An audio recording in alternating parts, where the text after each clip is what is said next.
Assalamualaikum warahmatullahi wabarakatuh. Walaupun kebanyakannya pertanyaan tentang bagaimana menyusun skripsi atau bahkan membuat judul skripsi, tak ada salahnya kalau kita mempersiapkan juga pertanyaan apa yang sering dilontarkan dalam sidang skripsi, khususnya prodi sistem informasi gitu, saudara-saudara. Ini bukan sebuah kisi-kisi yang jitu, bukan sebuah keharusan, kepastian bahwa penguji itu akan seperti itu, enggak juga. Tapi berdasarkan beberapa kali saya mengikuti sidang skripsi, ya inilah yang biasa sering dilontarkan. Ditanyakan oleh penguji, atau kalau pembimbingnya ikut menguji, ya ditanyakan oleh pembimbing.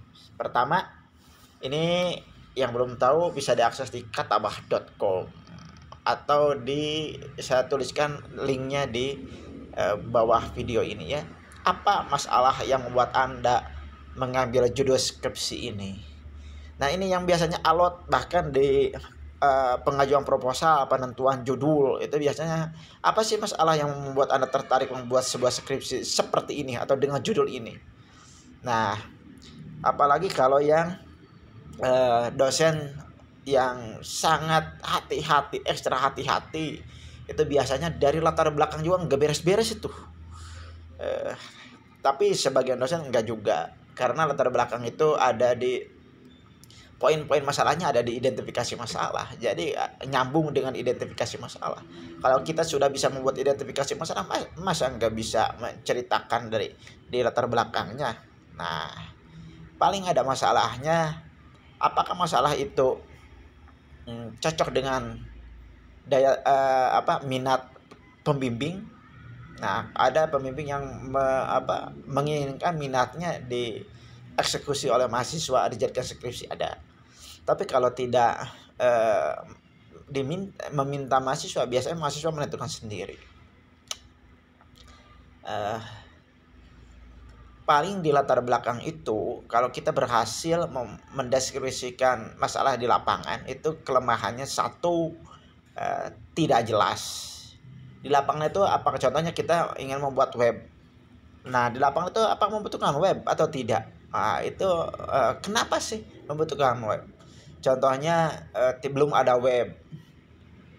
Belum ada web itu menimbulkan masalah apa? Contohnya inkonsistensi data. Jadi tidak konsisten datanya. Bisa jadi, atau bisa juga dengan bahasa yang lebih sederhana, contoh yang lebih sederhana, ketika memasukkan nama mahasiswa itu kadang contohnya Komarudin Tasdik. Nah, itu ada yang Tasdik pakai Q atau koknya pakai Ki, padahal yang sebenarnya saya pakai K. Nah, itu bisa memunculkan kalau tanpa melibatkan komputer atau web, karena tidak ada validasi atau diketik manual. Nah, bisa mengakibatkan ada nama satu orang tapi nama penulisan namanya beda. Tadi ada yang satu Ki, ada yang keduanya K. Dan itu bisa berbahaya juga. Selengkapnya ada lagi masalah di latar belakang masalah itu, tidak mencantumkan referensi. Meskipun tidak semua dosen meminta mahasiswa bimbingannya untuk mencantumkan referensi. Contohnya gini, kita akan membuat web untuk pencegahan korupsi. Kita nyebutkan bahwa terjadi korupsi di lembaga anu atau di kementerian anu, tapi kita tidak mencantumkan referensinya dari mana, apakah dari portal online atau dari jurnal atau dari mana. Ya, kalau tidak mencantumkan, itu siap-siap ditanya terus saat bimbingan. Tapi jangan tegang, tenang saja. Oke. Nah, itu jadi jawabannya, apa yang membuat Anda mengambil judul skripsi ini? Lihat di identifikasi masalah. Itu kalau teman-teman merasa gugup membaca latar belakang masalah. Apakah kesimpulan sesuai dengan rumusan masalah?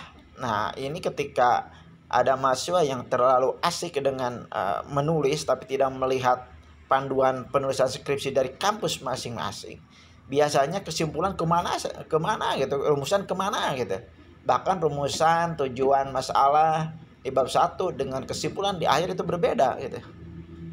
Kalau ketidaknyambungan antara bab 1 rumusan masalah dengan bab 4, ya itu agak, meskipun tidak bagus, agak pantas karena bab 4 kan panjang, ya bisa disambung-sambungin kalau nggak begitu nyambung juga. Tapi kalau dengan kesimpulan kelihatan butir-butirnya, kalau di rumusan masalah ada 2, di kesimpulannya tidak terjawab, ya itu pasti ditanyakan. Kenapa ini tidak sinkron antara kesimpulan dengan rumusan masalah? Nah, maka jawabannya ya pastikan harus sama. Contohnya gini, di rumusan masalah kita akan membuat aplikasi yang dapat mencetak laporan bulanan, maka di kesimpulan itu disebutkan bahwa aplikasi ini dapat mencetak laporan bulanan. Nah, itulah kata kuncinya. Nah, penjelasan panjangnya boleh lihat di kata bahaya. Selanjutnya, apakah referensi di bab 2 ada di daftar pustaka? Ini jarang ditanyakan, tapi ketika ya sewaktu-waktu suka ditanyakan. Biasanya kita mencantumkan referensinya, contohnya Tono 2009, Tini 2010 di bab 2, tapi daftar pustakanya tidak ada.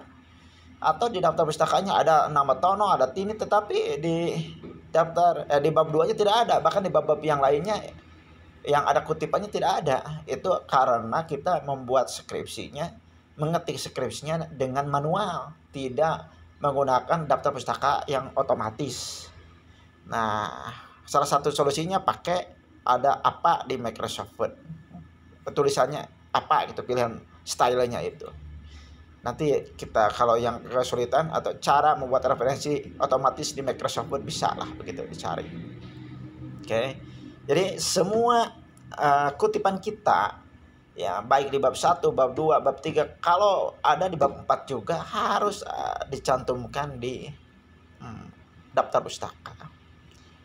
Apakah aplikasi yang Anda buat yakin bisa jadi solusi untuk objek penelitian? Nah, ini kadang bingung untuk menjawabnya. Karena sebagian mahasiswa membuat web sesuai dengan kemampuannya masing-masing, bukan sesuai dengan target menjadi solusi di tempat penelitian skripsinya.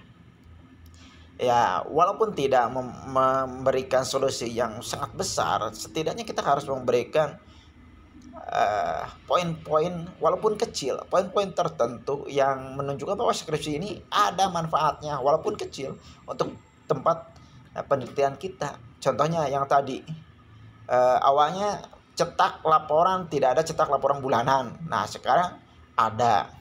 Kalau awalnya karena dibuat oleh Microsoft Word atau yang lainnya, setiap membuat laporan itu dibuatkan dulu atau dikopas sama bagian administrasi, langsung diedit. Nah, kalau ini otomatis terbuat, setiap bulannya terbuat. Nah, tidak ada istilah contohnya, tolong dong sekarang bulan Agustus, tolong dong printkan laporan bulan Januari. Maaf Pak, nanti saya buatkan dulu. Enggak, langsung bisa diprintkan kalau menggunakan otomatisasi komputer. Nah, itu. Nah, selanjutnya,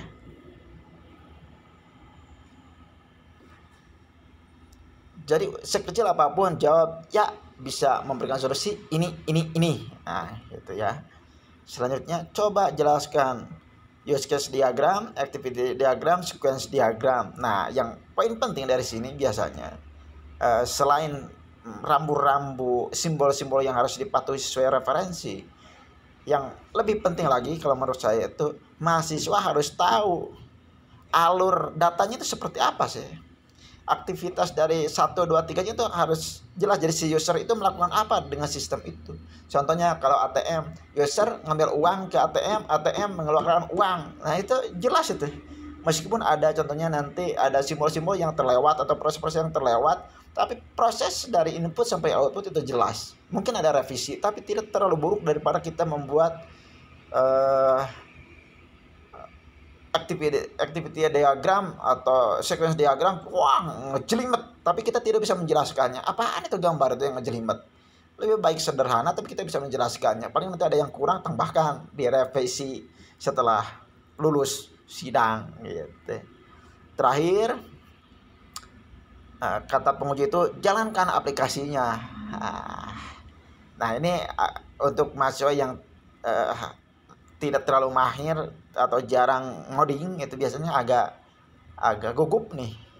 Tapi padahal pertanyaannya jarang yang rumit-rumit itu. Biasanya suka ditanya, coba itu login ganti dengan masuk, itulah. Atau coba buka form entry, langsung masukkan datanya. Contohnya nomor telepon dikasih huruf itu masih tersimpan atau tidak. Kalau tersimpan berarti salah karena nomor HP itu. Nomor HP kan semuanya harusnya angka. Currency ya, ke uang dikasih huruf ABCD masuk, itu tidak boleh seperti itu. Hanya itu saja. Atau contohnya gini, ada yang agak rajin lagi. Coba masukkan di form, langsung buka database-nya di mana yang barusan Anda update atau Anda entry datanya. Itu sebutkan saya tabel mana. Nah, seperti itulah. Kalau terburu-buru mohon maaf nih. Siap-siap mau pulang. Terima kasih. Mudah-mudahan kalau nggak jelas nanti disambung lagi. Wassalamualaikum warahmatullahi wabarakatuh.